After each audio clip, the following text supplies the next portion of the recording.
Barkamu da sake kasancewa da ku a daidai wannan lokaci.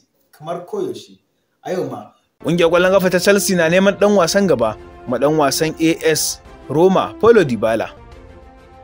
Ɗan wasan gaban Paris Saint-Germain Kylian Mbappe zai yanke shawarar makomar ƙungiyar da zai koma nan da 'yan makonni masu zuwa. Ƙungiyar ƙwallon ƙafa ta Arsenal na son siyan ɗan wasan tsakiya a watan Janairu, kuma jaridar Football Insider ta ce za ta iya siyan ɗan wasan Everton Amadou Onana.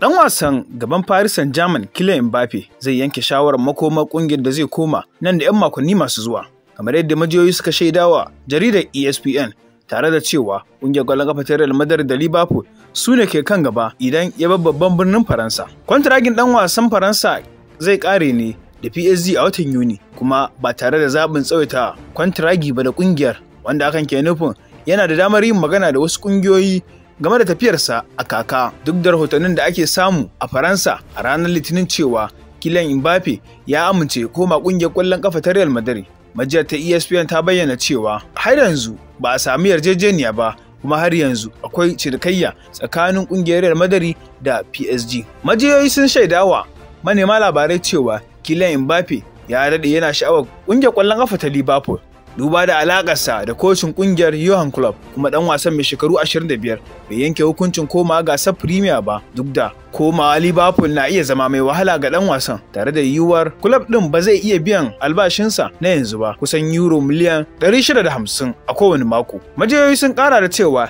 Kylian Mbappe na iya karɓar kuɗi kaɗan a kwantiraginsa na gaba idan ya bar Paris Saint-Germain, amma kuma ba zai samu magudan kuɗaɗe ba da zai sa hannu a kai a matsayin ɗan wasan kyauta. Duk da wani yunkuri na iya yin tasiri akan makomar Mohamed Salah, wanda aka yi masa tayi daga ƙungiyoyin Saudiya, wato ƙungiyoyin da ke buga gasar Saudi Pro League a kakar wasan da ta gabata. Ko da yake Mbappe yana sha'awar yanke shawarar makomarsa nan ba jimawa, ƙungiyar ƙwallon ƙafa ta PSG na ci gaba da sha'awar rike ɗan wasa Kylian Mbappe, wanda shine ɗan wasa da ya fi zira ƙwallaye a ƙungiyar ta Paris Saint-Germain. PSG ce a saman teburin Ligue 1, kuma tana da damar zuwa buga gasar zakarun Turai.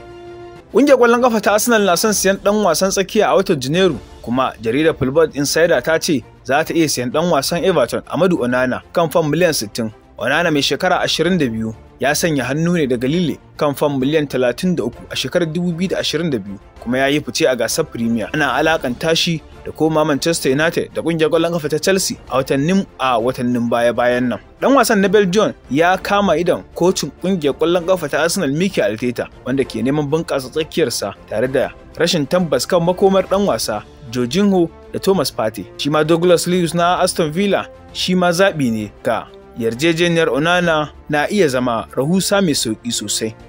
Ƙungiyar ƙwallon ƙafa ta Chelsea na neman ɗan wasan gaba kuma ɗan wasan AS Roma Paulo Dybala. Dybala mai shekara 30 ya zira ƙwallaye 6 a wasanni 17 a kakar wasa ta bana, kuma ya ja hankalin ƙungiyoyin Turai. Ɗan wasan na Argentina yana da kwantiragi har zuwa shekarar 2025. Rahotanni sun ce ya hada da kuɗin da za a biya na euro miliyan 12 ga ƙungiyoyin da ke wajen Italiya, wanda ke da kwantiragi har zuwa ranar 15 ga watan Janairu.